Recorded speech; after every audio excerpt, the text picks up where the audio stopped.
Friends, how are you all of you. और बहुत अच्छी चल रही है।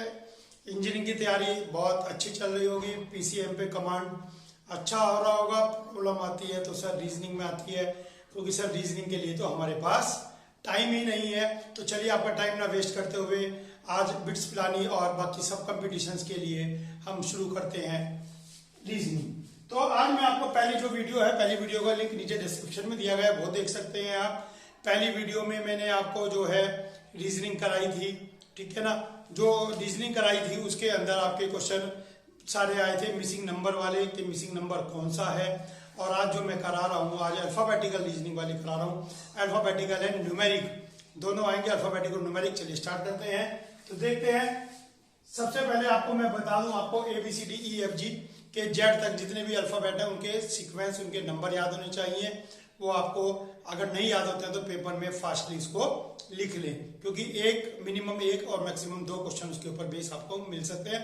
लेकिन जो मैं अभी आपको अल्फाबेटिकल क्वेश्चन करा रहा हूँ, न्यूमेरिक क्वेश्चन करा रहा हूँ, वो अल्फाबेटिकल ऑर्डर पे बेस नहीं है। तो देखते हैं किस चीज पे बेस है। कहता है पेड़, फर्स्ट क्वेश्चन है, पेड़ is coded 2 1 3 4, then earth EARTH, earth is coded as 41590, then find the pearl। Coding, pearl की कोडिंग क्या होगी। अब बच्चा ये सोचता है अल्फाबेटिकल ऑर्डर में है तो ये तो 1 हो गया। A1 देखते ही, E4 देखते ही उसका दिमाग काम करने लगता है कि ये तो A1 है और E4 है, लेकिन E4 नहीं होता, D4 होता है। तो यहाँ पे कुछ गड़बड़ है। वो बच्चा सोचता है कि इससे एक कम लिखना है। आप भी यही सोच रहे हैं, नहीं ये नहीं सोचना है, लेकिन आप कुछ भी सोच सकते हैं। तो इसके अंदर आपको केवल ये सोचना है कि जो ऊपर नीचे दिए हैं उनमें से आपको ये अल्फाबेट उठाने हैं। तो आइए अल्फाबेट उठाते हैं। P उठाया, P हमने उठाया 2, E उठाया, E उठाया 4, यहां से भी और यहां से भी 4 ही आता है। A1 आता है। R हमारा आता है 1, यहाँ पर सॉरी R आता है 5, और L आता है यहाँ पर 3। तो जो हमारी कोडिंग होगी पर्ल की वो होगी 2 4 1 5 3। मीन सिंपल कंपेयर करना है आपको कि सामने इसके कौन आ रहा है। ठीक हो गया। तो इसका आंसर है आपके पास 2 4 1 5 3। ठीक है, तो 2 4 1 5 3 इसका आंसर है। तो ये आप कर लेंगे। चलिए देखते हैं सेकंड क्वेश्चन। चलिए सेकंड क्वेश्चन में कहता है प्ले। प्ले को कहता है 8 1 2 3 है और राइम 4 9 3 6 7 है। ठीक है, तो मेल क्या होगा, मेल क्या होगा। देखिए अब आपको पता लग गया कि ऐसे भी कंपेयर करके हम लिख सकते हैं। कंपेयर करना तो अब यहाँ पे आपने कंपेयर करके देखा तो कंपेयर राइम है, यहाँ पे राइम। तो कंपेयर करके देखा, तो कंपेयर करने के बाद आपको पता लगा कि कॉमन भी देख सकते हैं आप, कोई कॉमन हो। तो अगर इसमें कोई कॉमन नहीं है, कोई रिलेशन नहीं है, ए के साथ 2 आ रहा है, एल के साथ 1 आ रहा है, कोई अल्फाबेटिकल रिलेशन नहीं है, तो सो सिंपल आपको करना है कि आपको मेल के लिए M6 आपको ऑप्शन भी जो नीचे ऑप्शन दिए गए होंगे उनके अंदर आपको ये मिलेगा 1 और E। तो इसका आंसर है आपका 6217। अब आपको पता लग गया है कि इसमें हम डायरेक्टली कंपेयर करेंगे। चलिए टाइम ना वेस्ट करते हुए नेक्स्ट क्वेश्चन की तरफ चलते हैं। Question number 3।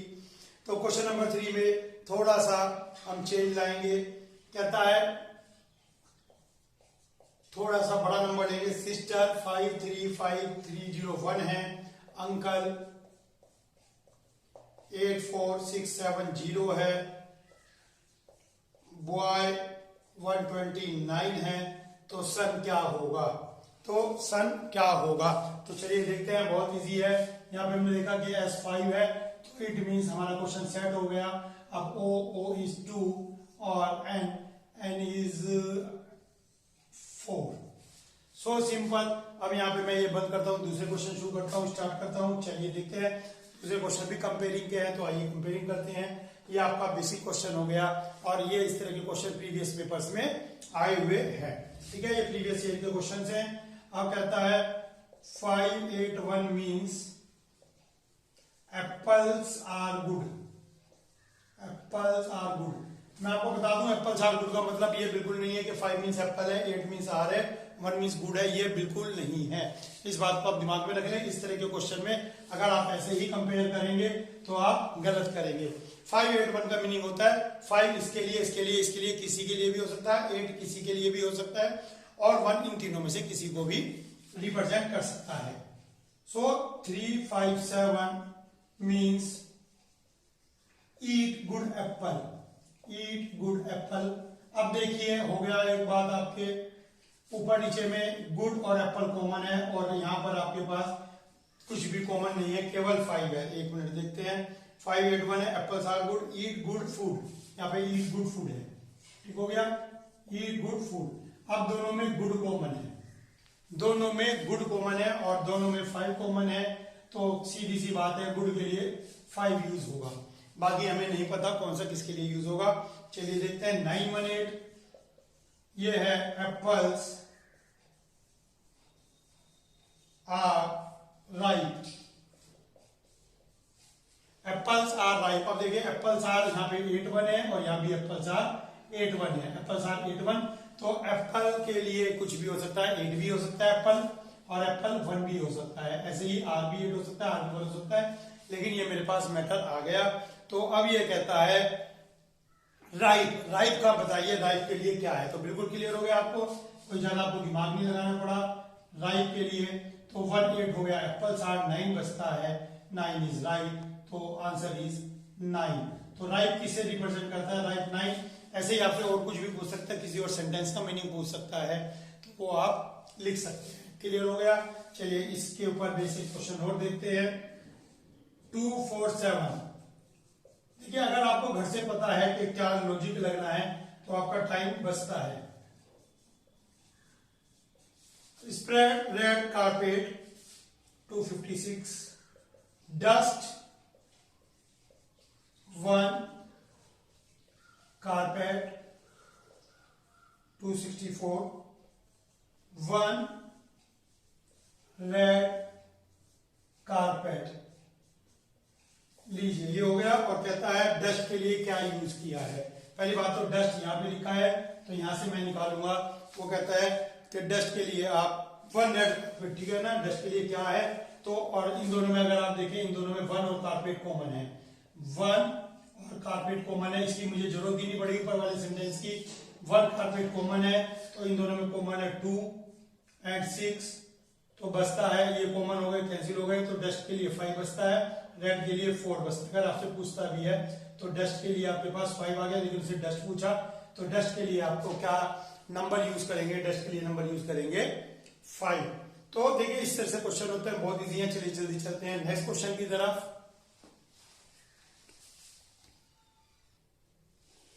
देखिए हमारा मकसद लंबी लंबी वीडियो बनाना नहीं है कि लंबी वीडियो बनाए और आपका टाइम वेस्ट हो। छोटी वीडियो बनाएंगे और ज्यादा से ज्यादा मैटर्स के अंदर एक्सप्लेन करेंगे। और अगर अभी तक चैनल सब्सक्राइब नहीं किया तो प्लीज चैनल जरूर सब्सक्राइब कीजिए, बेल आइकन भी दबाइए, जिससे आपको जल्दी जल्दी नोटिफिकेशन सारी मिल सके टाइम टू टाइम। और आइए क्वेश्चन 6 करते हैं। क्वेश्चन 6 कहता है BAT stands for GIDV soup. कहता है बीट GIDV को रिप्रेजेंट करता है, तो सूप किसको रिप्रेजेंट करेगा, तो आइए देखते हैं। सूप स्टैंड्स फॉर, ठीक है, बीट। अब देखें इनमें क्या रिलेशन है, क्योंकि ये न्यूमेरिक वाले नहीं है तो साफ दिख रहा है इनमें कुछ और रिलेशन है। तो ऐसे क्वेश्चन के लिए आपको ABCD आनी चाहिए फास्ट। तो उसके लिए आप कंफ्यूज हो ना हो तो उसके लिए आप ABCD लिख लें, ABCD। और ABCD जब भी लिखे तो M तक एक लाइन में लिखें, याद रखें कि M तक एक लाइन में लिखना है।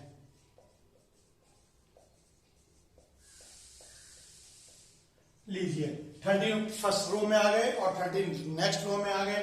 तो अब कंपेयर करते हैं इनको। B को G से कंपेयर किया है, B को इसने G से कंपेयर किया है, ये रहा B के बाद G, तो इसका मतलब बीच में 4 अल्फाबेट छूटे हैं। ये क्वेश्चन इस लॉजिक पे चलते हैं कि बीच में कितने अल्फाबेट छोड़े गए हैं। चलिए E के बाद I, E के बाद I, E के बाद I, 3 अल्फाबेट छोड़े गए हैं, ठीक है। तो साफ पता लग रहा है A के बाद 2 अल्फाबेट छोड़ के D आता है और T के बाद U छोड़ के B आता है। तो 4, 3, 2, 1 ऐसे इसने सीक्वेंस ली है। तो सूप चलते हैं, सूप में S के बाद 4 छोड़ के x आएगा आपके पास। O के बाद यहाँ पे O है, O के बाद 3 छोड़ेंगे s आएगा, स्किप करेंगे। U के बाद 2 स्किप करेंगे, x आएगा। और P के बाद Q स्किप करेंगे, R आएगा। तो मीन्स पहले 4 स्किप करना है, फिर 3 स्किप करना है, 2 स्किप करना है, 1। तो इसका आंसर आ गया आपके पास x s x r, बिल्कुल सही आंसर है। तो x s x r आपका आंसर इसके अंदर आ गया। तो ये स्किप पे चल रहा है। तो आइए देखते हैं और क्वेश्चन क्या हो सकते हैं। आप वीडियो को इनको 1-2 बार जब देखेंगे तो ये आपके दिमाग में क्वेश्चन सारे सेट हो जाएंगे। आपको टेक्निक्स पता लगनी चाहिए, क्या क्या टेक्निक्स यूज हो सकती हैं। कहता है MILD, एक और बात बताऊंगा मैं आपको, ये HEIB को रिप्रेजेंट करता है। तो गेट किसे रिप्रेजेंट करता है? अच्छा, मैं एक आपको बात बता रहा था, वो इससे अलग बता रहा था। मान लीजिए x के बाद 4 छोड़ने हैं, x आ गया, x के बाद 4 छोड़ने, तो कैसे छोड़ेंगे? 1 2 3 4, ये ऐसे स्किप करेंगे। x के बाद 4 स्किप करने, 1 2 3 4, मीन्स ये आपका साइकिलिक चलेगा, वापिस हम ए पे आ जाएंगे। ऐसी टेंशन मत लें कि x के बाद 4 बैठते ही नहीं, कोई प्रॉब्लम नहीं है, साइकिलिक में आ जाएंगे। तो गेट, चलिए m के बाद h देखते हैं। m ये रहा, m के बाद h ये आ गया, ये कमाल हो गया, ये 4 बैक गए। और जरूरी नहीं है, देखो मैं आपको एक चीज और बताता हूँ, ध्यान रखें। हो सकता है पहला अल्फाबेट फ्रंट में जाए, फॉरवर्ड जाए, और अगला बैक हो, अगला फॉरवर्ड, ऐसा हो सकता है। इस क्वेश्चन में नहीं है, लेकिन ऐसा हो सकता है कि एक आगे जा रहा है, एक पीछे, एक आगे, एक पीछे। ध्यान रखें, आई के बाद ई, आई के बाद ई, आई के बाद ई आ रहा है, तो ये 3 स्किप हुए हैं। तो आपको पता लग गया पीछे पीछे जा रहे हैं, अब टाइम आपको वेस्ट नहीं करना है। जी के बाद आपको 4 स्किप करना है, 1 2 3 4 स्किप कर दीजिए। बी, ए के बाद आपको देखिए आगे कोई चीज, ए के बाद आपको 3 स्किप करने हैं, तो 3 स्किप कर दीजिए, 1 2 3 डब्ल्यू आ गया। टी के बाद 2 स्किप करने हैं, एस और आर, क्यू आ गया। और ई के बाद 1 स्किप करना है, सी आ गया। वैसे आप सोच के भी लिख सकते हैं, लेकिन अगर लिखा हुआ होगा तो बहुत फास्ट चलता है और कंफ्यूजन भी क्रिएट नहीं होता, क्योंकि कई बार जो आप कंफ्यूज हो जाते हैं वो आंसर भी नीचे मिलता है। आपने कंफ्यूज हो गए, कुछ सोचा और वो आंसर भी नीचे मिलेगा। वो सब कुछ सोच के आंसर लिखता है कि अगर बच्चा कंफ्यूज होता है तो ये आंसर दे सकता है। वहां पे आंसर ऐसा नहीं होता कि एक सही लिखा बाकी कुछ भी लिख दो, वो सब कंफ्यूजिंग आंसर होते हैं। ठीक हो गया? तो आप ध्यान रखें, डोंट गेट कंफ्यूज। तो इसका आंसर हमारे पास आ गया BWQC, बिल्कुल सही। ठीक है, अब आइए देखते हैं नेक्स्ट क्वेश्चन। अब देखिए ये चीज देखते हैं, बिल्कुल नई चीज है ये भी। फ्रेश को आप LWIVT लिखते हैं, तो स्टैंड फॉर। अब ये कहता है FGHIJ इज यूज्ड फॉर। तो देखते हैं क्वेश्चन। तो अब आपका दिमाग काम कर रहा होगा, बहुत तेजी में। F के बाद L आया, ठीक है, तो यहां भी F के बाद L आएगा। ऐसे ही R के बाद W आया, तो G के बाद जो भी आएगा गलत जवाब। क्वेश्चन को ध्यान से पढ़े, क्वेश्चन आ गया, पजल देने वाला क्वेश्चन आ गया, बच्चा एकदम भागा जा रहा है। क्वेश्चन में देखिए, ये पूछा इसके लिए, कह रहा इज यूज्ड फॉर, ये किसके लिए यूज हुआ? मीन्स FGHIJ ये दे रखा है। अब ध्यान दीजिए, देखिए कमाल हो गया, ये पूछ रहा है वो।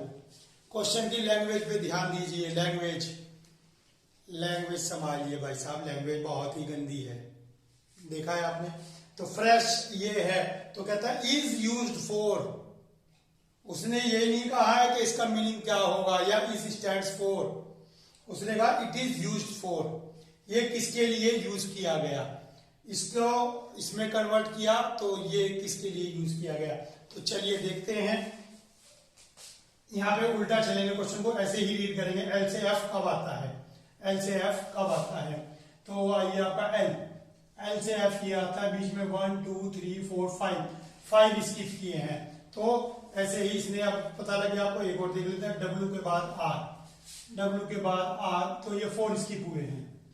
ठीक है, तो ये बैकवर्ड ले जाने हैं 5 4 3 2 1 सीक्वेंस में। तो यहां से हम F के लिए 5 पीछे, 1 2 3 4 5 स्किप करेंगे। G के पीछे 4 स्किप करेंगे, 1 2 3 4 स्किप करेंगे। B, H के पीछे 3 स्किप करेंगे, इट इज D। I के पीछे 2 स्किप करेंगे, I के पीछे ये 2 स्किप करेंगे, F। और J के पीछे 1 स्किप करेंगे, H। तो देखिए आंसर अगर हमने लिखा हुआ है अल्फाबेटिकल ऑर्डर तो आंसर में हमारा टाइम नहीं लगता है। और तीसरा क्वेश्चन की लैंग्वेज देखें तो इसने लेफ्ट दे रखा है या राइट पूछ रहा है, या राइट देके लेफ्ट पूछ रहा है। तो इस क्वेश्चन में हमारे पास आंसर आ गया GBDFH। और अगर हम इस तरह से लेते तो इसमें आंसर आता LLLL, जबकि वो पॉसिबल नहीं था। और कमाल है LL ऑप्शन भी आंसर में है। अगर मैं ऐसे लेके चलता तो सबके लिए L आता, देखते हैं F और ये आ गया। और G के बाद 4, G के बाद 1 2 3 4 स्किप कर दिया, L आ गया। H के बाद 3 स्किप किया, H के बाद 3 स्किप किया, H के बाद ये 3 स्किप किए, L। तो ये बन जाता, मान लीजिए ये भी ऑप्शन में है तो आप 3 ऑप्शन लगा के आ जाते। तो लैंग्वेज पहचाने कि लैंग्वेज में क्या दे रखा है, क्या पूछ रहा है। चलिए नेक्स्ट क्वेश्चन की तरफ चलते हैं। क्वेश्चन नंबर 9 कहता है GRASP ग्रेस्प। भैया इस बच्चे की ग्रेस्पिंग पावर, पकड़ बहुत अच्छी है। को कहता है इसकी कोडेड किया गया BMVNK। Which word would be coded as crane. तो कहता है क्रेन। चलिए आप बताइए आंसर, जल्दी से आंसर बताइए कि क्रेन के लिए क्या वर्ड होगा। देखिए जल्दी से लीजिए, क्रेन के लिए बताइए कि क्रेन उसने पूछा है। क्वेश्चन में दोबारा पढ़ता हूं, which word would be coded as crane. Which word would be coded as crane. कौन सा वर्ड क्रेन को की कोडिंग क्रेन होगी, कौन से वर्ड की कोडिंग क्रेन होगी। तो क्रेन बताइए किसकी होगी। चलिए मैं आपको आंसर बता देता हूं डायरेक्टली, आपने देख लिया होगा, नहीं देखा है तो आप पॉज कर दें, पॉज करके आप वीडियो को स्टार्ट करें। तो इसका आंसर आएगा HWFSJ। HWFSJ। और ये आप खुद देखें कि इसका आंसर ये क्यों आया है। ठीक हो गया, इसका आंसर आप खुद देखें कि यही आ रहा है। तो इतना कोडिंग डिकोडिंग आपको आ गई है। चलिए नेक्स्ट क्वेश्चन देखते हैं। कहता है मैथ्स 67890 है। तो हेड को कैसे रिप्रेजेंट करेंगे, ये बिल्कुल वही कंपैरिजन क्वेश्चन है। तो यहाँ पे हेड के लिए H के लिए 9, A के लिए 7 और T के लिए 8। ठीक हो गया, ये आपका रिवीजन हो गया कि कहीं से भी कुछ भी हो सकता है, आप कंपैरिजन करके भी लिख सकते हैं। ऐसे ही और भी क्वेश्चन है, आपको मैं दे रहा हूं, आप खुद करें। तो कहता है 36492 को आप स्माइल लिखते हैं, तो 058 को आप लिखते हैं रन। ठीक हो गया, ये रन लिखते हैं। तो 6458 को क्या लिखेंगे। चलिए आप इसका आंसर कमेंट बॉक्स में जरूर डालें कि इसका आंसर क्या हुआ। ठीक है, यही आपकी प्रैक्टिस है, इसी से हमें पता लगेगा कि आपके कितना समझ में आ रहा है। वीडियो ज्यादा लंबी नहीं बना रहा हूं मैं, वीडियो आपके लिए शॉर्ट ही बनाई है। और जल्द ही शायद आज ही मैं आपके लिए थर्ड वीडियो भी डालूंगा जिसके अंदर और नए पॉइंट्स होंगे। तो छोटी वीडियो इसलिए बनाते हैं जिससे आपको डिस्टर्बेंस ना हो। अभी तक चैनल सब्सक्राइब नहीं किया तो कीजिए, अपने दोस्तों के साथ शेयर कीजिए। Thanks for watching.